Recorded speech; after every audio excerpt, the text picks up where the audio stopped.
मेरे गांव में एक पुरानी खंडहर हवेली है जिसमें करीब 65 सालों से वहां ताला लगा हुआ है। ये बात मुझे मेरे गांव के दोस्तों ने बताई। क्या उस हवेली में कोई भूत पिचास है? मेरे मन में यही सवाल उठे। नमस्कार दोस्तों, यूनिक वर्ल्ड में आप सब लोगों का तहे दिल से स्वागत है। एक बार फिर आप सब लोगों के बीच में एक और डरावनी घटना का जिक्र करूंगा। जब ये बात मुझे पता चली तो मेरा मन करने लगा कि मैं उस हवेली में जाऊं। मुझे ऐसी जगहों पर जाना, उनके बारे में जानने में बहुत दिलचस्पी थी। पर फिर एक दिन मैं अपने दोस्तों के साथ वहां जाने का प्लान बनाता हूं और उस खंडहर हवेली के सामने पहुंच जाता हूं। वहां दूर दूर तक कोई आता जाता नहीं था। सुनसान रास्ता, मानो कि इस दुनिया में कोई बचा ही ना हो। हम 4 दोस्तों के अलावा आसपास कुछ नहीं था। मैंने जब ये बात अपने दोस्तों से पूछी कि यहां अगल बगल कोई रहता नहीं, बल्कि लोग इस रास्ते भी आ जा नहीं रहे हैं, ऐसा क्यों? फिर पीछे से एक आवाज आती है किसी औरत की, जो मुझे और मेरे दोस्तों को हवेली के अंदर आने को कहती है।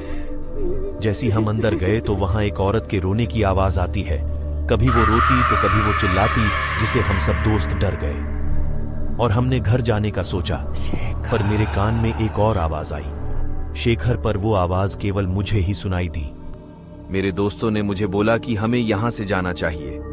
तभी हम जैसी बाहर की ओर गए तो हमें दरवाजा कहीं नहीं मिला और हम उस हवेली में कैद हो गए।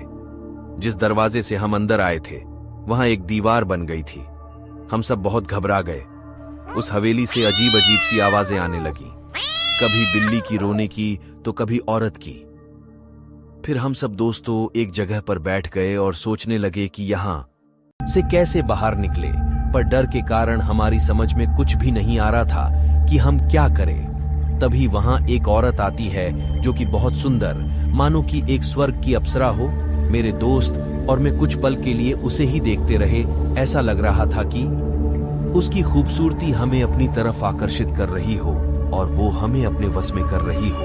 हमें कुछ समझ नहीं आ रहा था। फिर हम उसके पीछे पीछे एक कमरे में चले गए, जो उस हवेली का सबसे डरावना कमरा था।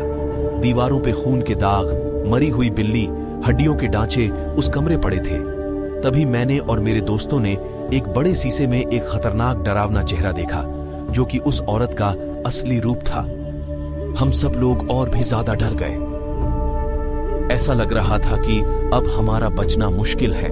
तभी वो औरत अचानक गायब हो गई। हम सब उसे इधर उधर देखने लगे, पर वो हमें कहीं नहीं दिखी।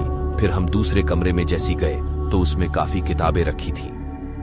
तभी मेरे दोस्त राहुल ने बताया कि उसके दादाजी, जो कि इस हवेली में काम करते थे, उन्होंने बचपन में उससे कहा था कि राजा ने मरते वक्त एक किताब लिखी थी जिसमें इस पूरी हवेली के राज दफन है। तो हम सब उस किताब को ढूंढने में लग गए। फिर मेरे एक दोस्त को वो किताब मिली। जैसी उसने वो किताब उठाई तो उसे पीछे से किसी चीज ने पकड़ लिया हो। तभी अचानक ऊपर से एक नुकीली चीज गिरी, जिससे उसके शरीर के 2 भाग हो गए। अचानक ये घटना देख हम सुन से पड़ गए। समझ नहीं आया कि ये हुआ क्या। हम रोने लगे, चिल्लाने लगे, मानो कि हम लोग नर्क में हो। अब केवल हम 3 दोस्त बचे थे, श्याम, राजीव और मैं। हम एक दूसरे को संभालने में लगे हुए थे कि फिर से हम उस किताब को ढूंढने में लग गए।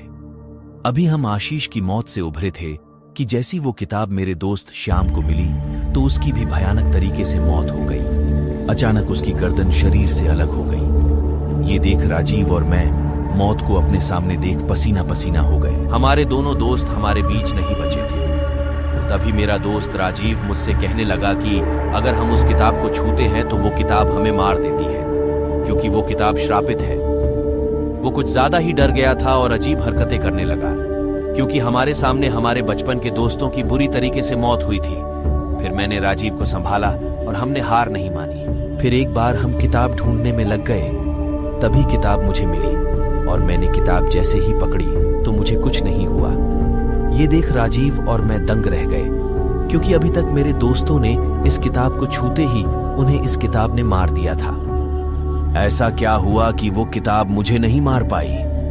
क्या कोई शक्ति मुझे बचा रही थी या मेरा उस किताब से कुछ नाता था? मेरे मन में यही सवाल थे। जिसने भी वो किताब पढ़ी है वो कभी भी जिंदा क्यों नहीं बचा? आखिर क्या है उस किताब में ऐसा?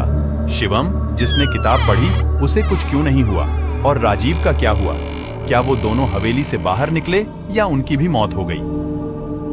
ये पूरे सवालों के जवाब आपको पार्ट 2 में पता चलेंगे। अगर वीडियो पसंद आई हो तो चैनल को लाइक, शेयर, सब्सक्राइब जरूर करें